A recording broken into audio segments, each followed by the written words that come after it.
بسم اللہ الرحمن الرحیم. ناظرین، پروگرام الیکشن اسپیشل کے ساتھ ایک اور پروگرام لیے آگے خدمت میں اکبر صابری حاضر خدمت ہے. ناظرین، جیسا کہ آپ جانتے ہیں کہ گلگت بلتستان میں الیکشن کا موسم بالکل گرم ہے. مختلف پولیٹیکل پارٹیز اپنی مینیفیسٹوز کے ساتھ اس وقت میدان میں وارد ہیں.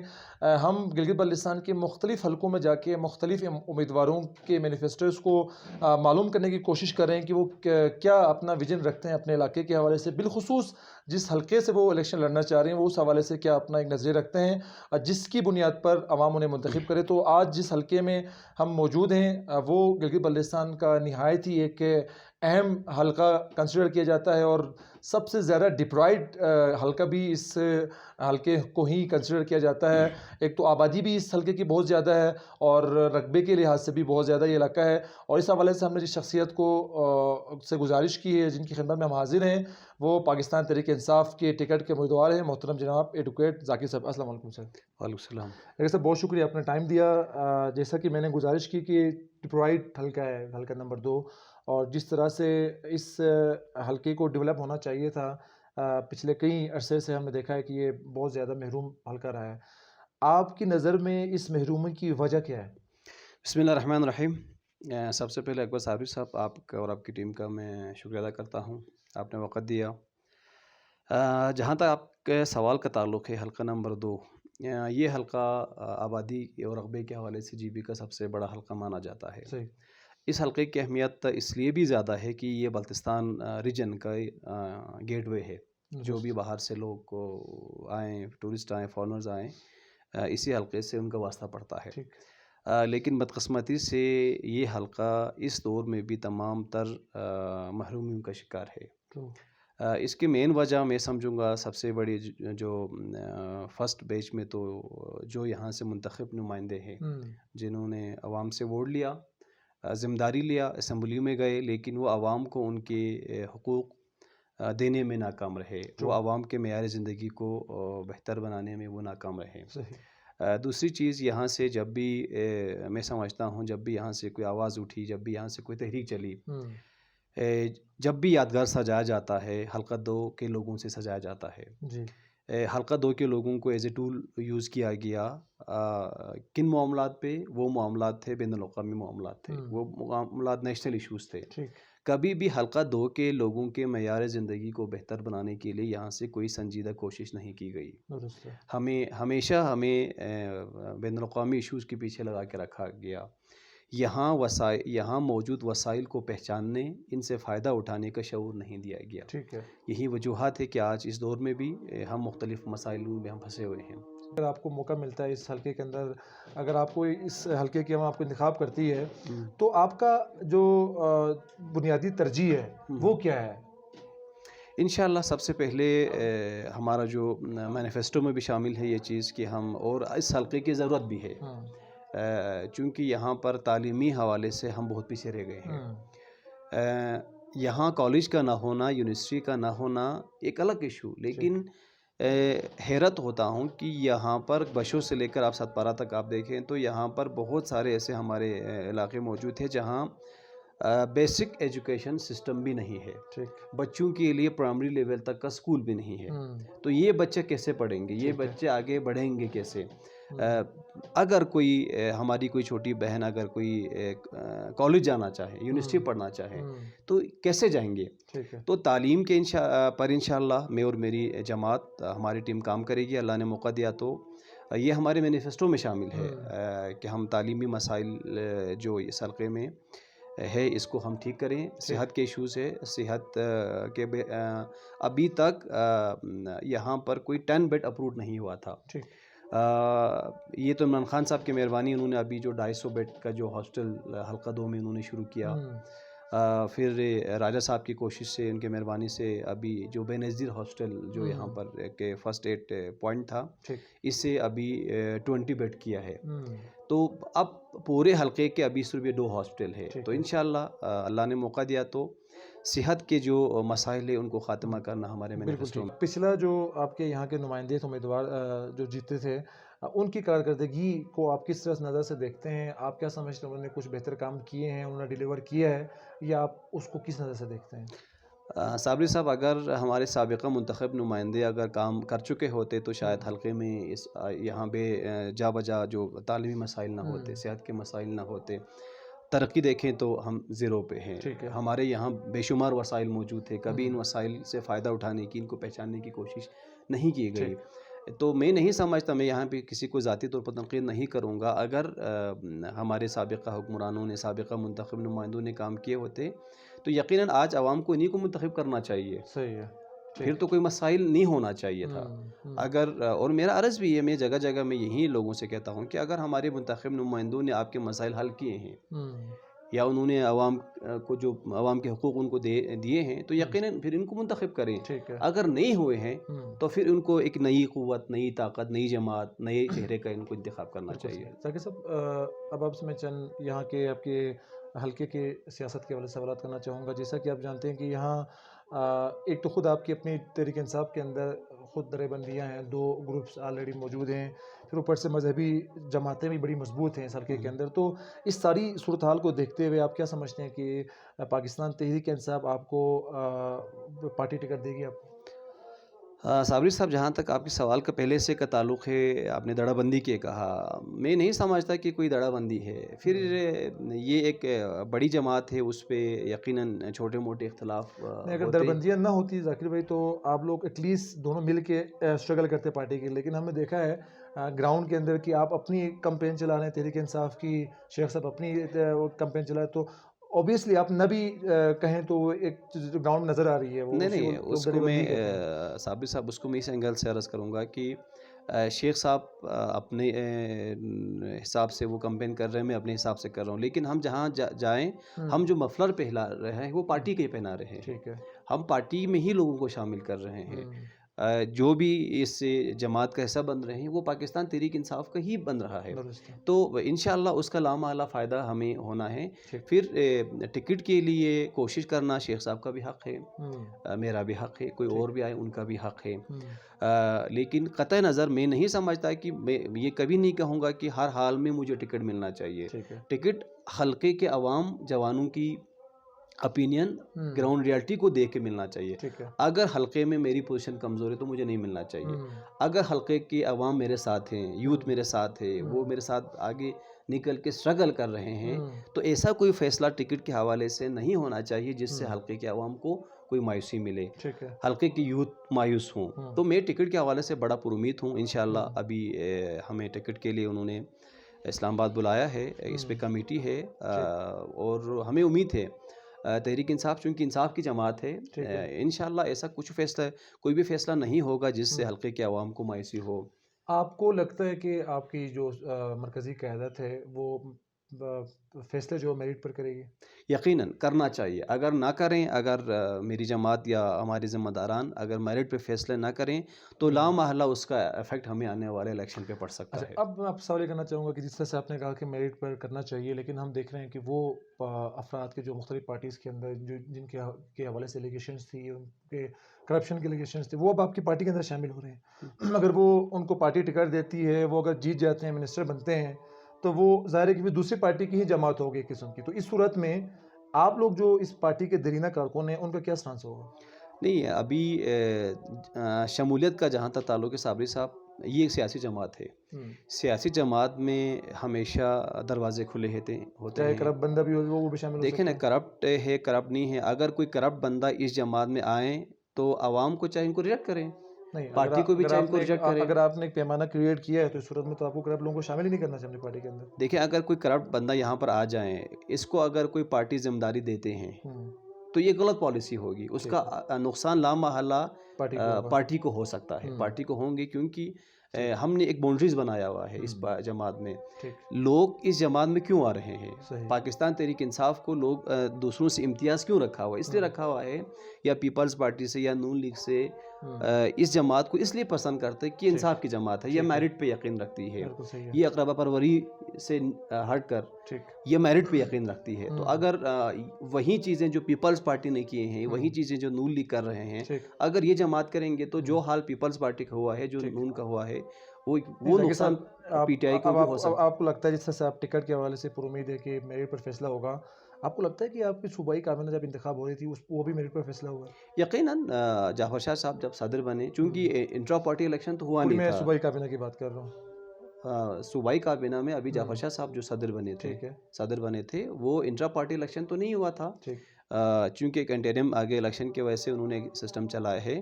تو جعفر شاہ اچھی قیادت ہے، قابل ہے، اور لوگوں کو ان پہ ٹرسٹ ہے، بہترین انتخاب ہے. ادر دین جو باقی کیبنٹ کے صوبائی کابینہ وہ بھی میرٹ پر فیصلہ میں سارے. یقیناً میں سمجھتا ہوں کہ اب تک جو فیصلے ہوئے ہیں وہ میرٹ پہ ہوئے ہیں.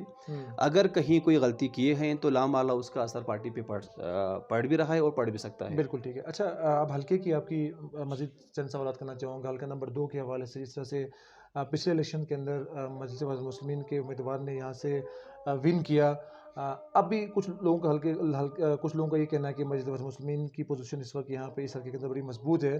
تو اس صورتحال میں آپ کیا سمجھتے ہیں، اپنے حلقے کی عوام کو کیا پیغام دینا چاہیں گے؟ جو مذہبی جماعتیں جو یہاں پہ الیکشن لڑتی ہیں اور آپ کسی ایک وفاقی پارٹی کے ٹکٹ سے لڑ رہے ہیں، تو عوام کو کیا پیغام دینا چاہیں گے؟ صابری صاحب، جہاں تک آپ نے ایم ڈبلیو ایم کی یہاں مضبوط ہونے کے وجوہات کے، میں اسے ڈینائی کروں گا. اچھا. 2015 کے الیکشن کا سینیریو کچھ ڈفرینس اس لیے تھا کہ اس میں کاچو امتیاز حیدر خان صاحب ایم ڈبلیو ایم کی ٹکٹ پہ الیکشن وہ انہوں نے لڑا تھا. ان کے اپنے بھی ووٹ بینک تھا. پھر کوردو کمرا یہ پٹی انہوں نے، چونکہ پہلی دفعہ کاچو امتیاز صاحب اس ایریا سے انتخاب میں حصہ لے رہے تھے، تو کچھ حساب سے بھی لوگوں نے ووٹ دیے. اور پھر ایم ڈبلیو ایم آغالی رضوی صاحب کی بھی کچھ محنت یقیناً شامل تھی. اس کے علاوہ ایم ڈبلیو ایم نے دو چار چیزیں غلط بھی کی. وہ سب سے پہلے جو گندم سبسڈی کا جو معاملہ تھا، گندم سبسڈی یہ صرف ایم ڈبلیو ایم کا کریڈٹ نہیں تھا، یہ 12 دن کا دھرنا دیا تھا. اس پہ تمام جماعتیں یادگار پہ دھرنے دینے میں ان سب کی آل پارٹیز کانفرنس بلا کے سب نے مشترکہ طور پر دیا تھا. سمجھتے ہیں کہ گندم سبسڈی والے تحریک کو کیش کیا انہوں نے، کیش کیا اور غلط کیش کیا. اور وہاں پر باقاعدہ یہ چیز طے ہوا تھا کہ کوئی بھی جماعت، کوئی بھی تنظیم اس کو بعد میں ایز اے کریڈٹ نہیں لے گی. اور وہ انہوں نے لیا، مجلس نے لیا. بالکل مجلس نے لیا. اور چونکہ میٹنگ یادگار کے ساتھ ہی ایم ڈبلیو ایم کا آفس تھا، تو جتنے بھی میٹنگز تھے ہم وہیں پر، میں خود بھی اس میٹنگ میں شامل تھا. اب ایم ڈبلیو ایم کے آفس میں بیٹھ کے میٹنگ کرنا اور پھر آ کے یادگار پہ دھرنا دیا، لیکن بعد میں ایم ڈبلیو ایم نے اس کو کیش کیا. اور یہ موومنٹ بھی چلا، اس کو بھی ٹیکس موومنٹ بھی چلا، تو ان چیزوں کو کیش کیا. حالانکہ ٹیکس موومنٹ میں بھی، اس پہ بھی سول سوسائٹی تمام جماعتیں آن بورڈ تھے. آپ کے گندم سبسڈی میں سوائے پیپلز پارٹی کے تمام جماعتیں اس پہ آن بورڈ تھے. لیکن بعد میں کیا کیا، انہوں نے اس کو ایز اے کریڈٹ لیا اور یہ سا انہوں نے پیش کیا گیا کہ صرف ایم ڈبلیو ایم نے یہ کیے تھے. تو اب چونکہ اس کے بعد پھر انہوں نے اچھے خاصے مارجن سے ایم ڈبلیو ایم نے یہ سیٹ لیا. لیکن اس کے بعد 5 سال کی کارکردگی کیا ہے؟ میرے نزدیک کاچو امتیاز حیدر خان اور ایم ڈبلیو ایم دونوں ذمہ دار ہے. اگر اس 5 سال میں کہیں کوئی کام نہیں ہوا، عوام کے اگر عوام کو اگر کہیں فیسلٹیز نہیں ملا ہے، عوام کے مسائل حل نہیں ہوئے ہیں، تو اس کا ذمہ دار کاچو بھی ہے، اس کا ذمہ دار ایم ڈبلیو ایم بھی ہے. بالکل صحیح ہے. چونکہ کاچو کو سپورٹ کر کے لانے والا ایم ڈبلیو ایم ہے. اب اس کے بعد ان کے اختلافات ہوئے ہیں. اختلاف ہونے کے بعد کاچو نے ایم ڈبلیو ایم سے یا نکل گئے یا نکال دیا گیا. درست ہے. پھر عوام کہاں ہے؟ ان کی لڑائی میں، ان کی جنگ میں نقصان عوام کو ہوا. تو اب اس کی وجہ سے ایم ڈبلیو ایم کا وہ زور ٹوٹ چکا ہے. اب میں نہیں سمجھتا، ہاں ہماری جماعت کا مقابلہ ایم ڈبلیو ایم سے ہوں گے انشاءاللہ، لیکن میں نہیں سمجھتا کہ ایم ڈبلیو ایم کو کوئی موقع مل سکتا ہے، چونکہ ان کو آزمایا ہے، ایم ڈبلیو ایم کو ہی ووٹ پڑے تھے. تو اب ان کے لیے میں نہیں سمجھتا کہ حلقے کی 2 سیٹ ان کے لیے کوئی آسان ہے. بالکل ٹھیک ہے. اچھا ذاکر صاحب، جیسے کہ آپ جانتے ہیں کہ گلگت بلتستان ویسے بھی ایک مذہبی ایک علاقہ کنسیڈر کیا جاتا ہے. حلقہ نمبر 2 دیگر حلقوں کے مقابلے میں مذہبی ایک حلقہ بھی کنسیڈر کیا جاتا ہے. آپ چونکہ گراؤنڈ میں اس وقت الیکشن کمپین کے سلسلے میں بزی بھی ہیں، تو آپ کو کہیں نظر آتا ہے کہ جس طرح آپ نے پہلے بھی کہا کہ پچھلے الیکشن کے اندر بھی مذہبی جماعتوں نے مذہب کارڈ کو استعمال کیا، نعرے لگے، تو اس دفعہ بھی اس الیکشن کے اندر بھی آپ کو کہیں آپ کو نوٹس ہوا ہے کہ کوئی یہ مذہبی جماعتیں مذہبی کارڈ کو استعمال کر رہی ہیں؟ یقیناً ابھی بھی سوشل میڈیا پہ ہم دیکھ رہے ہوتے ہیں کہ ان کی کوشش ہے کہ وہ پھر اس کو مذہبی کارڈ کے ذریعے استعمال کریں. ہم اس کی بھرپور مخالف کریں گے، کر بھی رہے ہیں، کچھ کر بھی رہے ہیں. ہم نے اس کو بھی، ہم نے ان چیزوں کو ان کے ذمہ داران تک پہنچایا ہے. پھر صابری صاحب، آپ نے کہا کہ جی بی ایک یہاں پر مذہبی رجحان زیادہ ہے. مذہبی رجحان یقیناً ہے. الحمدللہ 24 حلقوں سے آج تک مسلمان ہی الیکشن لڑتے آئے ہیں اور منتخب بھی ایک مسلمان ہی ہوتے آ رہے ہیں. لیکن اس کو پھر جنگ کیوں بنایا جاتا ہے؟ اس کو جنگ نہیں بنانا چاہیے. جتنے بھی جو لڑیں، جو بھی ہارتا ہے، جو بھی جیت جاتا ہے، یہ کوئی اسلام اور کفر کا جنگ نہیں ہے، ٹھیک یہ ایک پولیٹیکل پروسیس ہے، ایک سمجھتے ہیں پولیٹیکل اس بیس پہ پروسیس ہے. لڑنا چاہیے. یہاں پر کارکردگی کی بنیاد پر، منشور کی بنیاد پر، پالیسی کی بنیاد پر اور خدمت کی بنیاد پر عوام کو ووٹ پڑنا چاہیے. ٹھیک ہے. پھر اگر مذہبی جماعتوں کو دعویٰ ہے کہ وہ اگر وہ یہاں پر بڑے طاقتور ہیں تو حلقہ 1 میں الیکشن کیوں نہیں لڑتا ہے؟ آج تک حلقہ 1 سے کتنی سیٹیں لی ہیں مذہبی جماعتوں نے؟ ٹھیک ہے. یا آج MWM یا تحریک اسلامی حلقہ 1 سے الیکشن کیوں نہیں لڑتا ہے؟ کیا وہاں مسلمان نہیں ہیں؟ ان کو وہاں پر 3200 سے 3300 ووٹ چاہیے، تو لڑے نا وہاں پر، فارم بھریں اور ہم دیکھیں گے کہ ان کے کتنے ووٹ پڑتے ہیں. تو حلقہ 2 کی عوام چونکہ ان پہ بڑا عزت کرتے رہیں، ان چیز کو غلط استعمال ہوتے رہیں. اب ہمیں نہیں لگتا کہ چونکہ حلقے کی یوتھ اور حلقے کے عوام، چونکہ مجھے 2015 کا الیکشن لڑنے کا اتفاق ہوا تھا پاکستان تحریک انصاف سے، اس وقت کے سینیریو میں آج کے سینیریو میں زمین آسمان کا فرق ہے. ٹھیک. اچھا، اس میں ایک اور سوال ایک آپ کے حلقے کے حوالے سے کہ یہ بھی کچھ ساریاں ہمیں سننے کو مل رہی ہیں کہ آپ کچھ افراد مل کے، امیدوار مل کے کچھ اپنا ایک الائنس بنانا چاہ رہے ہیں تاکہ جو یہاں ایک مضبوط جماعت ہے اس کو ہرانے کے واسطے. آپ کوئی اس طرح کی ہے کہ آپ لوگ آنے والے دنوں میں کوئی الائنس بنانے جا رہے ہیں، مل کے آپ الیکشن کسی کینڈیڈیٹ کو انتخاب کریں گے؟ نہیں ثابر صاحب، میں تو اس بات کی تردید کروں گا کہ باقی ہم کسی اور جماعت کے ساتھ الائنس کر کے کسی مخصوص جماعت یا کسی مخصوص شخصیت کو ہرانے کے لیے ہماری ایسی کچھ بھی نہیں ہے. ہمارا مقابلہ تمام جماعتوں سے ہے. انشاءاللہ پاکستان تحریک انصاف اپنی پلیٹ فارم سے پوری طاقت کے ساتھ، پوری قوت کے ساتھ، عوام کے تعاون سے، جوانوں کی تعاون سے انشاءاللہ آگے بڑھیں گے. تو میں نہیں سمجھتا کہ ہمیں کسی اور کے اتحاد کی، کسی اور کے الائنس کی ضرورت ہے، چونکہ ہماری ٹیم مضبوط ہے. ہم فیلڈ میں ہیں، پریکٹس میں ہیں، لوگ بڑے اسٹرگل کر رہے ہیں، یوتھ ہمیں بڑا انکریج کر رہے ہیں، عوام ہمیں انکریج کر رہے ہیں. تو میں نہیں سمجھتا کہ ایسی کوئی جماعت یہاں مضبوط ہے جسے ہمیں کسی اور کے سہارے لینے کی ضرورت پڑے. انشاءاللہ ہم آسانی سے، عوام کے تعاون سے، اللہ کی مدد سے انشاءاللہ ہم یہ سیٹ آرام سے ہم جیت جائیں گے. بلوچستان سطح پہ پچھلے الیکشن میں مسلم لیگ نون نے بھاری مینڈیٹ کے ساتھ یہاں پہ حکومت کی. آپ سمجھتے ہیں کہ اس دفعہ آنے والے الیکشن کے اندر پاکستان تحریک انصاف ایک بھاری مینڈیٹ لے سکے گی؟ جس طرح سے ظاہر ہے کہ ایک ہمارے یہاں گلگت بلتستان کی سیاسی تاریخ یہ ہے کہ جو وفاق کے اندر کارکردگی ہوتی ہے یا وفاقی پارٹی ہوتی ہے، اوبیسلی وہی یہاں پارٹی جیتی ہے. لیکن چونکہ کارکردگی جس طرح کی آپ کی وفاق کے اندر کارکردگی آپ کی پارٹی کی ہے، اس بنیاد پر یہاں پہ آپ کو بھاری مینڈیٹ ملنے کے چانسز ہیں. یقیناً، چونکہ ابھی پاکستان تحریک انصاف کو مرکز میں آئے ہوئے 2 سال ہوئے ہیں. 2 سال میں اگر میں GB کے حوالے سے اگر دیکھا جاؤں تو بھی پاکستان تحریک انصاف کی جماعت نے بڑے اچھے کام کیے ہیں. وہ ہم تو تقریباً نہیں ذاکر صاحب دیکھیں، ہم ابھی دیکھ رہے ہیں مثلا پرائم منسٹر آف پاکستان بھی گلگت بلتستان آتے ہیں، پریزیڈنٹ آف پاکستان بھی گلگت بلتستان آتے ہیں، اسپیچز کرتے ہیں، پروگرامز کے اندر بولتے ہیں. لیکن کہیں پہ بھی گلگت بلتستان کے جو بنیادی مسائل ہیں اس پہ کبھی بھی گفتگو نہیں کرتے. وہ کشمیر کے ایشو پہ آئیں گے تو کشمیر کا ایشو بہت بول کے گفتگو کر کے چلے جائیں گے، دیامر بادشاہ ڈیم میں آئیں گے گفتگو کر کے چلے جائیں گے، لیکن یہاں کے اصل جو ایشوز ہیں اس پہ بولنے تک گوارا نہیں کرتے ہیں. تو ہم کیسے ایکسپیکٹ کر سکتے ہیں آنے والے دنوں میں پاکستان تحریک انصاف گلگت بلتستان کے جو عوامی بنیادی ایشوز ہیں اس پہ کچھ مسائل حل کرنے کے لیے آگے بڑھیں گے؟ دیکھیے صابری صاحب، پرائم منسٹر پاکستان عمران خان صاحب، ہم خود اس سے پہلے کئی دفعہ ملاقات ہوئی ہے، تو وہ GB کو کافی اہمیت دیتے ہیں. خوبصورتی کا ہی نہیں، بات خوبصورتی کے تذکرہ حوالے کرتے سے ہیں، نہیں ہے. بنیادی مسائل تو کبھی ہم نے نہیں سنا. دیکھیں نا، اگر ہم کسی وفاقی جماعت کے کامیاب یا ناکامی کا پیمانہ ہم اس وقت کہہ سکتے ہیں کہ جب وہ اپنا ٹینور پورا کر چکے ہوں. ٹھیک ہے. یقیناً میں نے پہلے عرض کیا مشکلات کا سامنا ہے. اگر آپ کو ٹکٹ نہ ملنے کی صورت میں آپ کو کیا لاحمل ہوگا؟ دیکھیں، ابھی ٹکٹ ملتا ہے یا نہیں ملتا اس کا فیصلہ تو پارلیمانی بورڈ کرے گی. ٹھیک ہے. ٹکٹ نہ ملنے کی صورت میں یقیناً میں ایک نظریاتی کارکن ہوں. ٹھیک ہے. شاید میں پارٹی کا فیصلہ میں قبول کروں، شاید پارٹی کا میں چونکہ نظریاتی کارکن ہونے کی وجہ سے مجھے پارٹی کا فیصلہ شاید منظور ہو، لیکن میرے حلقے کے عوام، میرے حلقے کے یوتھ شاید اس سے بڑے وہ لوگ متاثر ہوں گے اور وہ مایوس ہوں گے، چونکہ کافی عرصے کے بعد مجھے لگ رہا ہے کہ حلقہ 2 کے عوام کسی نئے چہرے کا انتخاب کرنے جا رہی ہے. عوام میرے ساتھ ہے تو اسی وجہ سے ہے، ہمیں انکریج کر رہے ہیں تو اسی وجہ سے ہے کہ وہ ایک چینج چاہتا ہے، وہ ایک تبدیلی چاہتا ہے. اگر وہ انہیں یہ تبدیلی نظر نہ آئے، انہیں یہ تبدیلی محسوس نہ ہو، تو میں تو چونکہ پارٹی کا کارکن ہوں. یعنی ٹکٹ نہ ملنے کی صورت میں آپ کسی اور پارٹی کے یا آزاد لڑنے کی پوزیشن میں نہیں ہیں؟ نہیں، ابھی میرا کوئی فیصلہ نہیں ہے. اور جس کو ٹکٹ ملے اس کے لیے آپ کمپین یقیناً میں تو چونکہ میں نے پہلے عرض کیا میں ایک نظریاتی کارکن ہوں، میں تو اسی کو سپورٹ کر بھی لوں، لیکن میں اس بات کی گارنٹی نہیں دوں گا کہ میرے سارے سپورٹرز، میرے سارے پارٹی کے سارے میرے یوتھ، میرے لوگ اس فیصلے کو شاید وہ تسلیم کریں. 30 سیکنڈ میں ذاکر صاحب اپنے حلقے کے عوام کو کیا پیغام دینا چاہیں؟